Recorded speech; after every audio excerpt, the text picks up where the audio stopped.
Bonjour, merci de m'avoir poussé à réfléchir sur cette question. Donc la formulation de la conférence qu'on m'a proposé de donner a à voir avec l'envolée des chiffres épidémiologiques et qu'est-ce que ça dit de notre société. Alors, bien sûr, pour répondre à cette question, il faudrait être sociologue, ce que je ne suis pas. Je suis enseignant de statistique et pédopsychiatre, mais je trouve... Donc, en toute humilité, j'essaierai de répondre à cette question, mais sans avoir la prétention d'être professionnel, et donc vous aurez toute légitimité pour critiquer ce que je dis. Alors, nous sommes 4 ans après le début de la pandémie Covid, et c'est vrai que le moment est venu de faire le point sur l'épidémiologie psychiatrique. Et pour ce faire, il faut revenir en arrière sur ce que peut dire l'épidémiologie psychiatrique. En fait, c'est une discipline assez récente. C'est assez récent parce que pendant longtemps, il n'y avait aucun consensus, ou du moins pas de consensus opératoire sur la définition des troubles psychiatriques. Et c'est en 1980 que les Américains proposent le DSM-3, qui est un manuel qui opérationnalise ces diagnostics, en particulier dans le but de faire de la recherche. Et immédiatement, dès que ce manuel a été proposé, eh bien, des chercheurs américains se sont lancés dans la réalisation d'études épidémiologiques d'une ampleur considérable, avec d'abord l'étude ECA, Epidemiological Catchment Area, 20 000 personnes interrogées, 20 000, et dans les années 90, la NCS, National Comorbidity Survey, 8000 personnes interrogées, et là avec le DSM-3R. Et immédiatement, il y a eu des discussions scientifiques parce qu'en fait, toutes ces études ont conduit à des résultats difficilement interprétables car divergents. Avec des querelles de chiffres, par exemple, pour la dépression, eh bien, on pouvait avoir des résultats aussi différents que 10% de prévalence à 1 an des troubles dépressifs à 3%. Et donc un débat entre les années 98 et 2002 dans les Archives of General Psychiatry, revue qui s'appelle maintenant le JAMA Psychiatrie, une revue de très grande qualité, où les auteurs disent, ben oui, mais finalement, ce que nous reconnaissons aujourd'hui, la dépression est un trouble dimensionnel, on peut être plus ou moins déprimé, et le seuil que l'on va décider pour dire que le patient est déprimé ou non, ben, est en grande partie arbitraire. Et ça se reflète dans les instruments qu'on utilise. Et donc, en fait, vouloir calculer une prévalence absolue d'un trouble dépressif dans une population donnée, ça n'a pas de sens. Ça n'a pas de sens. Et du coup, eh bien, on a arrêté de faire des études de ce type. Il n'y a plus aucune étude où aujourd'hui on va inclure 20 000 patients en faisant des entretiens par téléphone, des entretiens face à face. Ça coûte horriblement cher et les résultats ne sont jamais à la hauteur. Et aujourd'hui, quand on fait des études épidémiologiques de ce type, c'est juste pour répondre à des questions de politique, c'est pas pour faire de la science. C'est que régulièrement, les ministres ou la Cour des comptes nous disent « mais combien il y a de patients ?» On leur dit « ça ne sert à rien de répondre à cette question, parce que plus l'offre de soins augmente, plus la demande augmente, etc. » Et en fait, tout dépend de ce qu'on appelle un trouble mental. Et chaque fois, cette réponse ne la satisfait pas. On dit « oui, mais on veut quand même avoir des chiffres, alors on continue à faire des études. » Mais ces études sont toujours aussi difficiles à interpréter. Donc ça, c'est le préalable méthodologique en rapport avec l'épidémiologie psychiatrique. D'ailleurs, ce n'est pas que la psychiatrie. Hein. Si on prend les maladies infectieuses, quelle est la prévalence dans une année donnée des infections virales? Ben, c'est 100%. Qu'est-ce qu'on fait de ça? Rien du tout. C'est-à-dire que tout le monde a un rhume dans une année donnée. Un rhume, c'est une infection virale, et puis voilà. Alors, néanmoins, vous pourriez vous dire, alors c'est un discours nihiliste, à ce moment-là, ça ne sert à rien de faire de l'épidémiologie, etc. Si, ça sert à quelque chose, mais il faut savoir que les résultats bruts sont difficilement interprétables. Par contre, l'évolution de ces résultats peut être interprétable si on est à biais constant. Et donc, ce que l'on fait aujourd'hui, c'est ou des études de cohorte, ou des études transversales répétées, où on va avoir des instruments beaucoup plus frustres, mais où on va espérer que le biais d'une année à l'autre est toujours le même. Et donc du coup, les évolutions, elles, seraient interprétables. Et donc on va discuter là depuis le début du XXIe siècle, de qu'est-ce qui s'est passé avec quelques indicateurs psychiatriques. Alors, le grand indicateur de la morbidité psychiatrique, voilà, alors l'indicateur numéro 1 en psychiatrie, c'est le suicide. Et nous avons le CEPIDC en France, qui est une unité de service INSERM, qui propose des statistiques annuelles sur les causes de décès, en particulier sur le suicide. Et récemment, on a eu les données 2021. Alors, quelle a été l'évolution du suicide en France entre 2000 et 2021? Une diminution considérable. 18 000 décès en 2000, 13 000 décès en 2021. Donc, ça va mieux. Et il faut le dire. Le suicide, ça va mieux. Alors, néanmoins, quand on regarde dans le détail, chez les jeunes adultes, chez adolescents, jeunes adultes, il y a depuis 2017, avant l'épidémie de Covid, une remontée du suicide. Et en 2021, on n'est pas encore aux statistiques de 2004 ou de 2000, on est encore en dessous, mais ça remonte. Et ça, c'est particulièrement vrai chez les jeunes femmes. Alors ça, c'est le suicide. Après, nous avons aussi un indicateur fort qui sont les tentatives de suicide. Et là, nous avons un accès via le système national des données de santé. Nous avons les hospitalisations aux urgences, les passages aux urgences pour tentatives de suicide. Alors là, on ne les a pas depuis 2000 parce que le SNDS n'existait pas en 2000. On les a depuis 2012. Mais c'est intéressant de voir l'évolution des tentatives de suicide entre 2012 et 2022. Eh bien là aussi, ça diminue. Ça diminue. Alors, en fonction des tranches d'âge, chez les 35-55, la diminution est spectaculaire. Spectaculaire. Chez les 55-65, c'est stable. Chez les 25-35, ça diminue un peu. Et là aussi, chez les 15-25, il se passe quelque chose de complètement différent. On a dès 2012 une augmentation légère des tentatives de suicide, surtout chez les filles. Chez les garçons, c'est relativement stable. Et à partir de 2020, une explosion des tentatives de suicide chez les jeunes femmes et chez les adolescentes, avec une multiplication par 2 du passage de suicide aux urgences. Alors, troisième indicateur, la dépression, telle qu'elle est évaluée par les instruments de mesure épidémiologique. Alors là, les données qu'on a, le baromètre santé, qui est une étude réalisée par Santé publique France tous les ans, ou tous les 2 ans, je ne me souviens plus, mais on l'a entre 2015 et 2005 et 2021. Ils ont utilisé le CD Short Form, qui est un instrument assez frustre. Ce sont des questions où on prend les items du DSM et on demande à un échantillon représentatif de Français, est-ce qu'ils ont des problèmes de sommeil, est-ce qu'ils pensent à la mort, est-ce qu'ils sont irritables, etc., etc.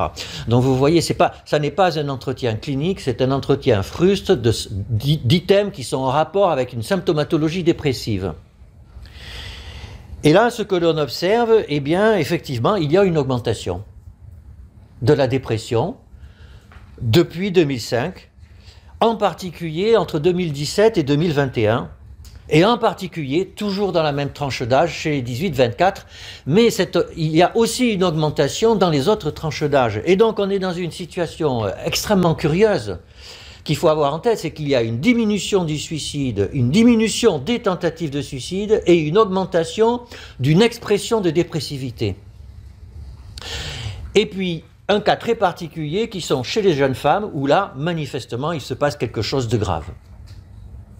Donc ça, ce sont les données épidémiologiques qui valent ce qu'elles valent, mais l'avantage, vous voyez, c'est que c'est quelque chose où on se départ de ses émotions, parce que spontanément, on a envie de dire que tout va mal aujourd'hui. Alors que quand on regarde les données, on ne peut pas dire que tout va mal. Alors, j'en arrive à l'explication. Qu'est-ce que ça dit de notre société, et puis comment comprendre ça ?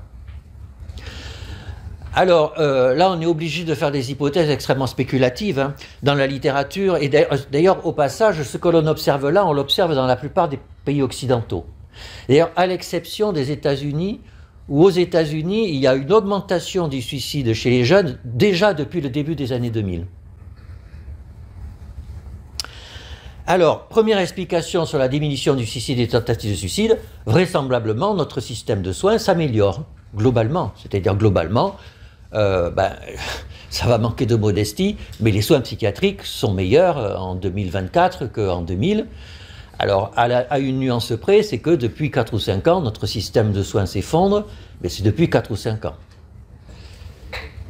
Donc il y a une amélioration du système de soins, et vous savez qu'il y a le 3114, une ligne, ce que l'on peut appeler, quand on a des idées suicidaires, etc. Il y a eu des essais randomisés qui ont été faits pour montrer que le suivi, quand on contacte à distance des gens qui ont déjà fait une tentative de suicide, ça permet de diminuer les récurrences. Donc il y a une amélioration des prises en charge. Alors après, néanmoins, il y a une augmentation, comme on l'a vu. Donc, il y a une augmentation de l'expression de cette dépressivité qu'il faut interpréter. Alors, bon, on y... Donc on repart. Alors, des explications de nature sociologique. Alors, on va revenir à... le premier sociologue qui a travaillé sur la psychiatrie et la santé mentale, c'est Durkheim. Et Durkheim parlait des suicides égoïstes et des suicides anomiques. Alors, c'était il y a 100 ans de ça. Aujourd'hui, donc, visiblement, on prend en charge le suicide de façon beaucoup plus efficace qu'avant. Néanmoins, ce qu'il dit, c'est que dans une société, il y a des gens qui se suicident comme, vous savez, dans des sectes, il y a des suicides collectifs. Il appelle ça un suicide altruiste. On est tous ensemble et tout d'un coup, on décide de se suicider. Donc. Et puis, à l'opposé, il y a ce qu'il appelle de façon un peu maladroite le suicide égoïste. C'est quand je me sens seul dans la société. Je n'ai pas de support social. C'est comme ça qu'on appelle ça. Et donc, je vais me suicider parce que je me sens seul. Il appelle ça le suicide égoïste. Et le suicide anomique, c'est quand une société perd ses repères. Et que les repères permettent d'étayer l'individu quand il se sent un peu désespéré. Et donc il y avait les religions, il y avait les chaînes de télévision que tout le monde regardait et qui faisaient qu'on avait un référentiel commun dans ton existence et qui permettait de construire du sens. Et que quand ça s'en va, alors il y a ce qu'on appelle un suicide anomique. Alors peut-être qu'aujourd'hui, il n'y a pas de suicide égoïste ni de suicide anomique, mais peut-être qu'il y a des dépressions égoïstes et des dépressions anomiques, c'est-à-dire des gens qui vont pas bien dans leur existence du fait, effectivement, qu'il y a moins de support social. Ça c'est une réalité. Les familles se deviennent nucléaires alors qu'avant elles étaient élargies. Qu'il y a des réseaux sociaux et que l'amitié dans un réseau social, c'est pas la même chose que l'amitié en face à face, etc., etc. Ça peut être une explication. Et une dépression anomique, c'est vrai que nous sommes dans des sociétés où on déconstruit, et c'est très bien de déconstruire, mais si l'on déconstruit que l'on ne construit pas, alors on manque d'étayage, on manque de repères, et que cette absence de repères pourrait conduire à une expression d'une souffrance psychique qui se traduirait par de la dépression dans les enquêtes épidémiologiques. Alors, il y a également des auteurs. Alors, c'est intéressant. Quand même, vous devez savoir que la notion de traumatisme et de victime d'un traumatisme est apparue très récemment au décours de la guerre du Vietnam.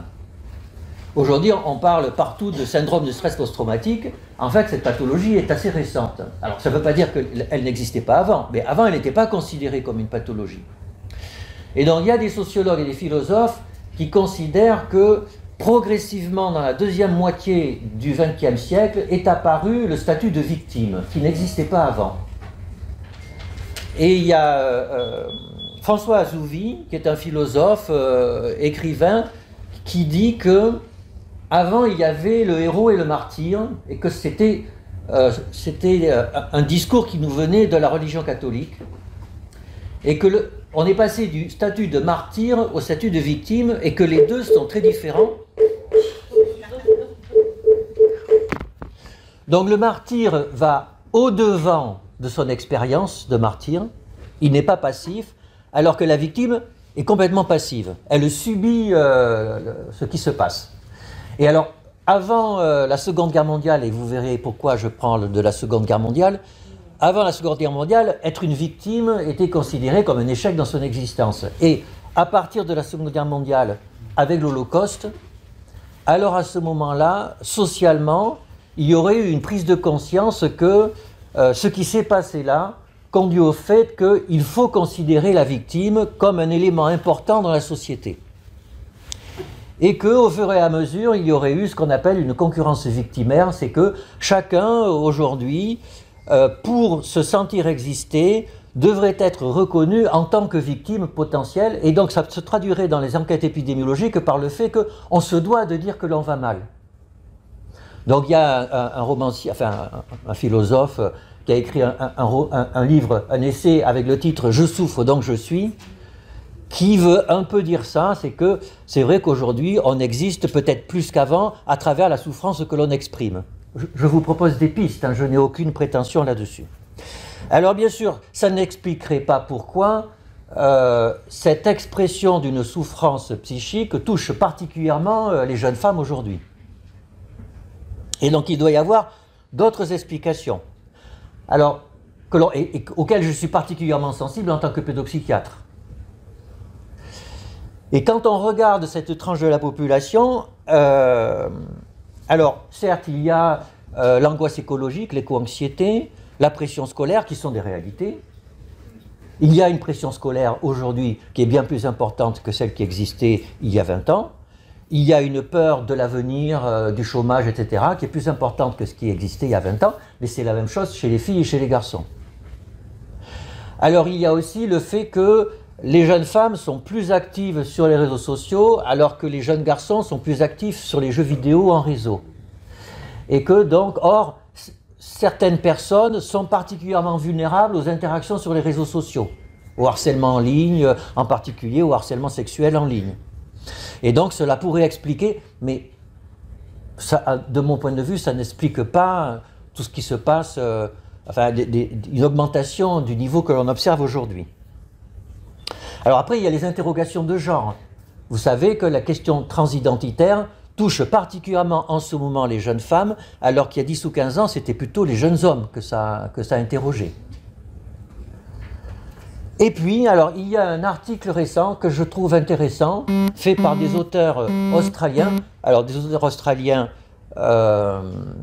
qui sont universitaires dans une université catholique, je dis parce que c'est un conflit d'intérêts, vous allez voir, qui ont fait une étude à partir des données PISA et qui montrent que plus le mouvement MeToo est important dans un pays, plus les adolescentes et les jeunes femmes sont en souffrance psychique dans le même pays.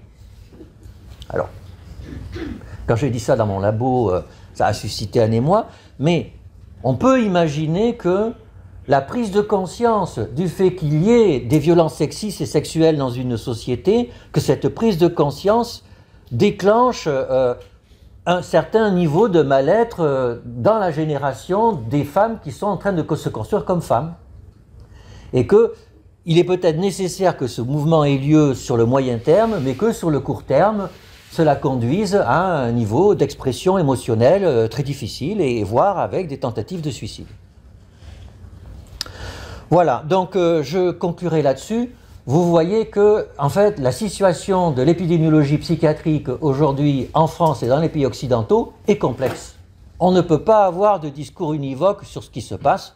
D'un côté, il y a à l'évidence des choses qui vont mieux, moins de suicides, moins de tentatives de suicide, moins de consommation d'alcool, moins de consommation de tabac, et ce, y compris pendant la pandémie, chez les adolescents en particulier. Donc il y a des choses qui vont bien. D'un autre côté, il y a plus d'expressions de souffrance psychique. Et donc ça doit nous interroger effectivement sur les changements de société et sur les prises en charge que nous proposons, parce que peut-être que s'occuper d'une souffrance psychique dont l'origine sociétale semble manifeste doit engager des prises en charge qui sont différentes d'une souffrance psychique qui serait plus de nature biologique. Je vous remercie pour votre attention.